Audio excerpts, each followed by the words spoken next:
各位觀眾，又到咗星期六晚金錢世界嘅時間啦，歡迎大家收睇。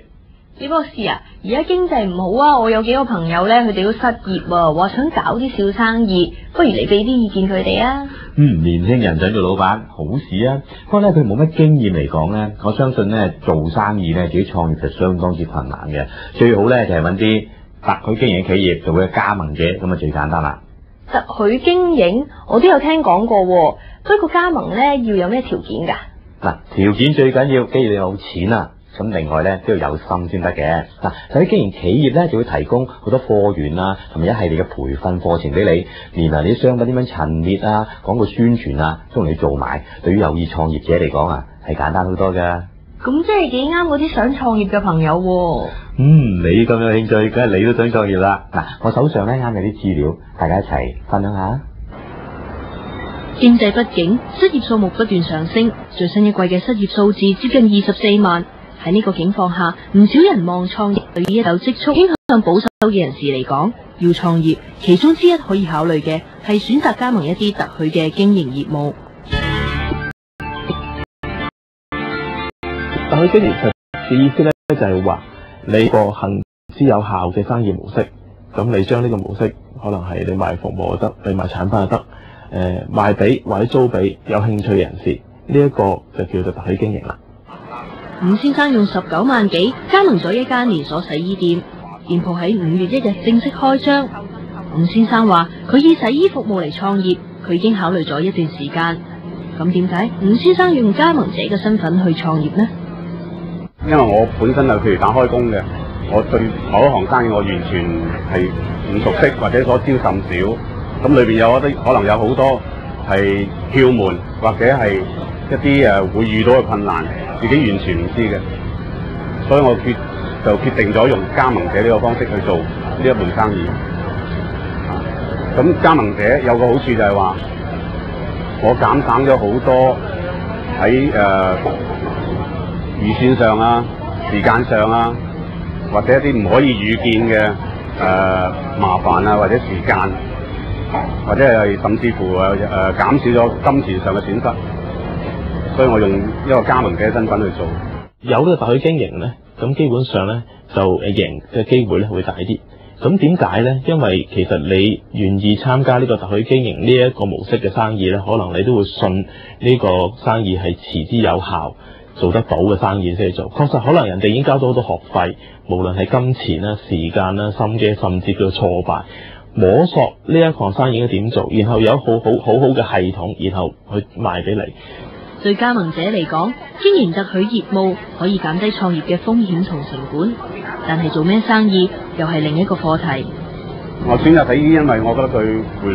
籠比較快咯，因為佢唔需要擲住你嘅現金咯啊。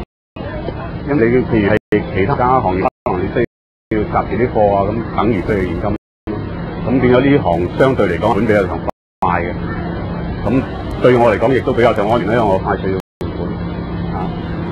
咁同埋，我覺得喺香港嚟講，因為天氣問題啦，同埋嗰個好多人都個時間上問題啦，工作上問題啦，就好多人會捨得去用20-30蚊攞啲衫出嚟洗，就慳翻啲時間去做一啲佢可以能夠即係再揾到錢或者佢想做嘅嘢咯。黃先生係呢間有8年歷史中小型洗衣店嘅老闆，佢話參與佢哋特許經營業務前，準加盟者要同意香港現有嘅打工階層面對嘅客觀環境，造就咗呢門生意係有可為嘅。即係而家咧朋友出去做嘢咧，佢要多啲時間去進修，同埋咧而家啲公司開 OT 咧係經常性嘅。咁樣如果一般嘅而家啲小家庭咧，去嗰啲初生嗰啲30歲樓上啱結婚嗰啲咧，佢根本上咧佢就翻到屋企咧已經係好晏嘅。如果再處理一袋衣物咧，如果1個禮拜嘅衣物，佢可能要用幾個鐘頭先處理到。咁啊，倒巴一前去拎落後邊下邊嘅洗衣可以幫襯。佢又話香港天氣比較潮濕，洗衣店提供嘅專業洗衣服務解決咗唔少事困難。而家星期嘅衣物，3個人家庭嚟講，平均計算大約30蚊，的確吸引咗唔少人幫襯。因為都比較忙啦，上工作好多時都加班啊，咁有時會進修，咁所以其實攞衫嚟洗就好方便咯，咁又唔係好貴嘅嚇。一般嚟講點樣收錢法咧？呢個差幾高咗咧？其實每次都係廿零蚊嘅，如果乾洗就會多啲咯嚇，咁換季又會洗得多啲咯。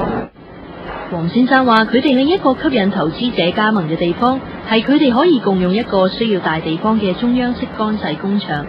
加盟嘅拍檔可以將客戶要乾洗嘅衣服送過去處理，利潤就瓜分。由於建立一個中央工場嘅成本非常高，所以對於一啲想開洗衣店嘅創業者嚟講，用加盟方式創業係一個減低成本嘅做法。呢個工場佔地8000尺，黃先生話有系統嘅管理同安排係呢類要面對件數多又要小心處理、運作程序唔可以亂嘅生意，可唔可以成功嘅關鍵。每一個戶口咧，我哋會俾一個色板佢嘅，咁樣就話我哋即刻喺個流水線嗰度咧，就個生產流程嗰度咧，就知道呢件衫目前喺邊一個位置，譬如乾洗啊、燙布啊、包裝布，咁啊務求咧就令到件衣物咧一日之內咧就會可以完成。咁點解要做到一日內完成整個乾洗服務，將啲衣服俾翻客人呢？因為現在嘅洗衣服務咧就係競爭得都幾劇烈下，所以咧就話喺時間上嗰個競爭咧都要有一個優勢嘅，所以我哋就務求令到啲衣物咧係2天可以起貨，所以咧只可以容許咧喺個工場嗰度咧係可以24小時。伍先生係佢哋首間嘅加盟店。開業之前，黃生除咗傳授洗衣同埋管理嘅技術之外，洗衣店位置嘅選擇，佢都俾咗唔少意見。先生選擇呢個位置做佢洗衣鋪嘅鋪頭喺邊？你會留意到呢個屋邨係比較上，譬如有啲所謂舊區嘅時候咧，呢行咧已經係個競爭已經好劇烈嘅。咁呢度譬如呢度嚟計咧，係大概入咗個1年度啦。咁同埋我哋係做過少少即係市場研究方面咧，就知道呢方面嘅人口結構啊，呢度譬如多數係白領啊，咁佢哋係會比較上捨得花錢去洗衫。咁同埋呢，譬如呢個鋪位呢度咧，你可以見到係好多人出入嘅。咁當人出嚟嘅時候咧，佢想洗衫嘅話咧，佢就會拎住啲衫一出嚟放低俾我哋鋪頭啦。咁佢就跟住可以出去搭車或者係做其他嘢啦。咁就俾到人客方便咯。將已有業務開放去吸引新入行者加盟，用特許經營嘅形式開展，係希望增加集團喺洗衣服場嘅競力。我哋呢個特許經營法嘅，我啲大家嘅錢咧集中咗，可以採購集中嘅宣傳。其實喺我哋本公司嚟講咧，特許經營費咧係我哋冇錢賺，喺個市場會多一啲嘅競爭能力。據黃先生解釋，喺第一次加盟費195000蚊裏面，主要分為4個主要項目，其中7萬蚊係作為洗衣設備，5萬蚊係店鋪裝修同機器安裝，4萬蚊係第一年加盟費，餘數3萬5就分佈喺開張、宣傳服務、按金等等。做生意從來都冇話必賺，因為實在唔少有形無形嘅因素影響，而加盟者本身嘅適應力同營商能力亦都好重要。根據有個研究所得喺美國咧，每年咧有5%嘅特許加盟店咧係會失敗嘅。更有另一個研究指出咧，5年內咧有60%嘅新加盟店咧係會倒閉。正如有唔少地區嘅洗衣店曾經5步一間10步一角，競爭劇烈，但係最後因為客戶被分薄，造成每間洗衣鋪生意額不足，一段時間收支不平衡後，亦要關門。唔係等咧，可能因素啊，就係批出加盟店嘅公司咧，就未必佢心係想你贏佢贏，未必係想呢樣嘢。佢可能純粹係想多啲嘅資金幫佢擴展嘅生意，甚至多啲嘅資金回籠而熱。如果佢到生意模式唔係好行之有效，或者係唔合時代嘅需要，咁已經可能失敗。由於個變化太快，而你可能就盲目咁信間公司。第二點就係話咧，就算係行之有效啦，但係會唔會唔同嘅地區服務嘅需要都唔同呢？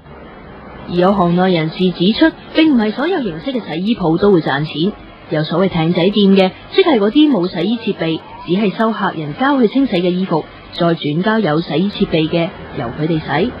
呢啲艇仔店嘅生意風險比較高，雖然話經營同日常生活有密切關係嘅生意風險相對比較低，生意相對比較穩定，但係小心選擇同做多啲市場鋪子嘅研究，始終係創業者投資之前要做嘅功課，要經過嘅階段。